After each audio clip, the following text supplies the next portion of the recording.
In some ways, general elections are always good news for the NHS because typically they come with major spending pledges, and this campaign is no different. All of the major parties in kind of descending orders of magnitude are making spending pledges, so that includes Labour, the Lib Dems, the Conservatives.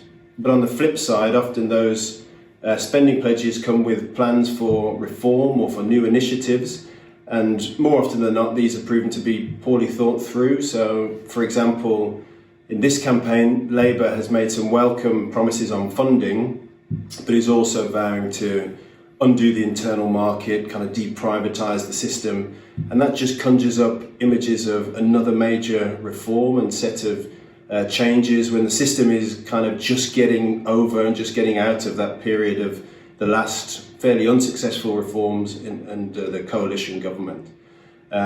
So the kind of double-edged sword for the NHS election campaigns. I think there are two main issues coming out of the system in terms of priorities. Apart from the overall funding settlement, these are workforce and social care. And these are both kind of long-term difficult issues. Dame Julie Moore was on the TV just last week talking about, as a hospital chief exec, the last thing you want is just at the last minute to be given a stack of money which that you have nothing to spend it on. And in terms of workforce, what we really need to see is medium to long-term planning.